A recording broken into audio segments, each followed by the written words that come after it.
Good morning, students. Welcome back to the e-learning platform of the GS College of Commerce, Wardha. I am here for the monetary economics today, and I am going to deal with the monetary and the fiscal policy. In the earlier videos, we have seen the public revenue, fiscal policies. Under the fiscal policies, we have seen the effects and the impacts of the public revenue as well as the public expenditures. Public revenue in terms of the taxes. Now today we are going to see the last part of this particular chapter, that is the impacts of the public debts.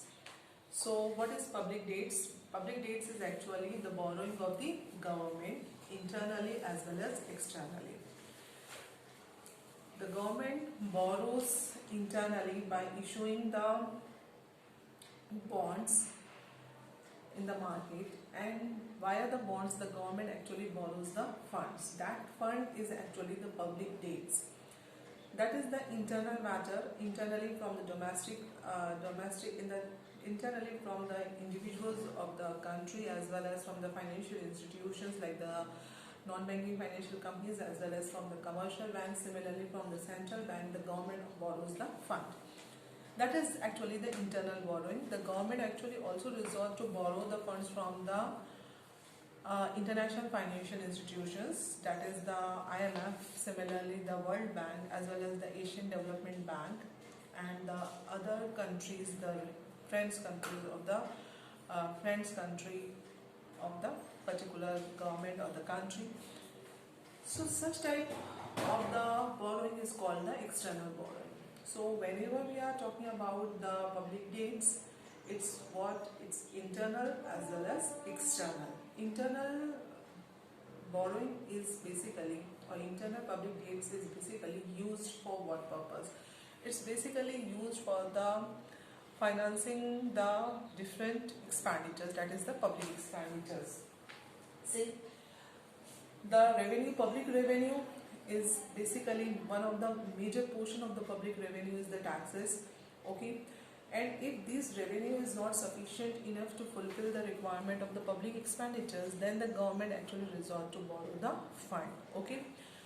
So these public, for financing the public expenditures or to which we can say for meeting the deficit in the budget, basically the government resort to borrow the funds, and that is what the public debts, okay.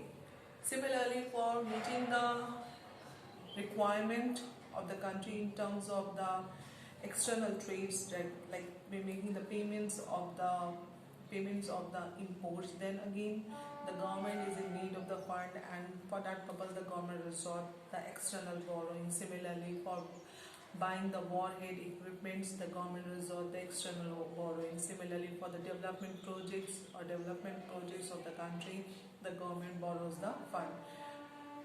To correct the adverse balance of government condition or to make the payment, the government borrows the external funds. Okay, so borrowing is basically the internal as well as external.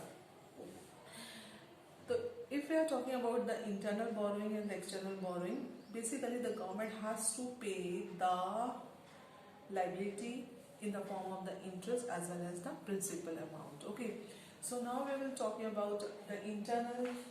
In this particular lecture, we are talking about the internal public debts. Okay, so when the government is borrowing the debts, okay, the government has to repay it in the form of the interest as well as the principal amount. Okay, so we will see what is basically the effects of the public debts. As earlier we have seen, the effects of the public revenue as well as the public expenditures are on the production, similarly on the distribution, on the consumption as well as employment. In that scenario also we will see the impacts of the public debts here. So effects on production, basically if the government is utilizing the public debts in the form of the public expenditures which are of the productive in nature, okay, so it will definitely increase the aggregate demand of the people. Productive in nature, basically it's used for the production activities and for generating the employment, okay. So what will happen there, it will increase the aggregate demand of the individual, and the aggregate demand of the individual will further increase the production activity. Similarly, the government is utilizing the public deeds in the form of the public expenditure, that is for the setting up of the industries. That setting up of the industries actually further increase the production activities in the country. Similarly, if the government is utilizing the public deeds in the form of the public expenditures which are for the means of transportations like the railways, railway tracks are constructed, roads are constructed, okay. So these will generate the employment, as well as it will have the positive impact on the aggregate demand, and further it will increase the production in the country, okay. So if we are talking about the public dates, and these public dates are effectively utilized for the public expenditures and in terms of the infrastructure development, similarly setting up of the industries, as well as providing the providing in the public productive activities of the country. It will have the positive effects on the production, and the production basically increases. But in case if these public dates are used unproductive activities, basically these will have the adverse effect on the production, as well as the consumption and the distributions and the employment, okay. So now we will see here what are the effects on the distribution. So if the government is utilizing the public dates basically for the welfare of the weaker section of the society, so it will actually reduces the inequalities of income and wealth, okay. Similarly, if the money is raised in the form of the public dates from the small savings of the individual, okay, and from the saving accounts, what will happen? This will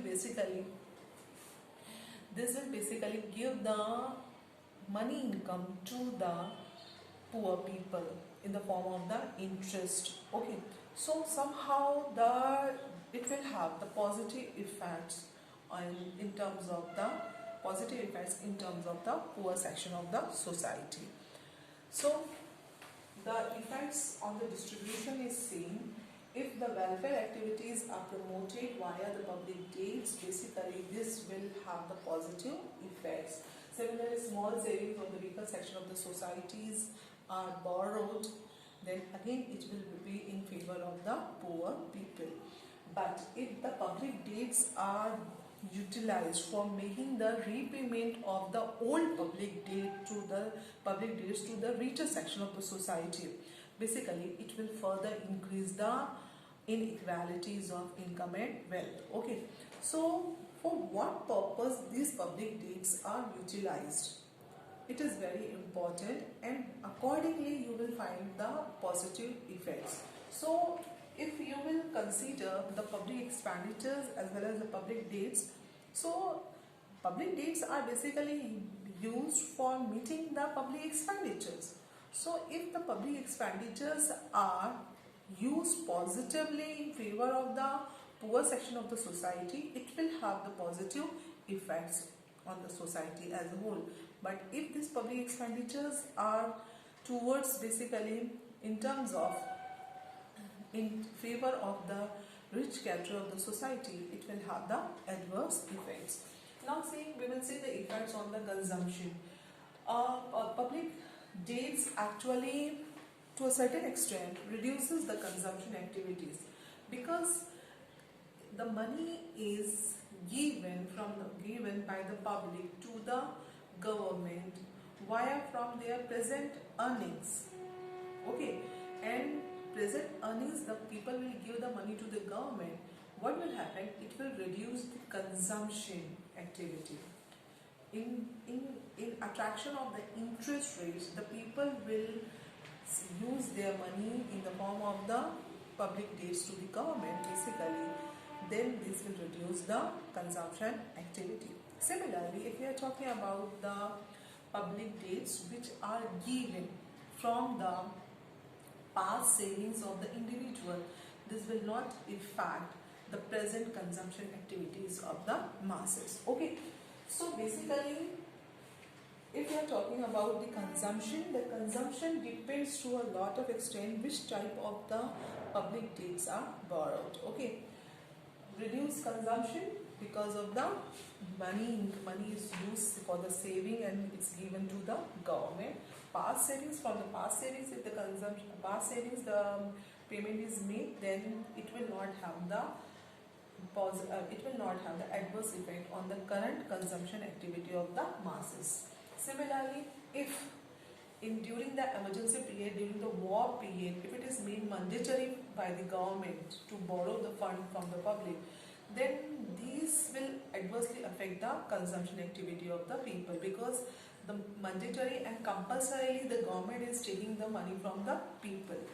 Similarly, if these money is used for the unproductive purposes, again it will have the adverse effect on the consumption. Okay, and the steady interest earning basically actually has the tendency on the part of the individual to save the more money, and just for saving the more money, the people actually reduces the consumption activities. Okay, so the effects on the consumption, if we are talking about the effects on the consumption, if basically the public debts are taken from the past savings of the people, then it will not have adverse effect on the present consumption activities. But if the public debts are given from public debts are taken from the present savings of the present earnings of the people, then it will have the adverse effect on the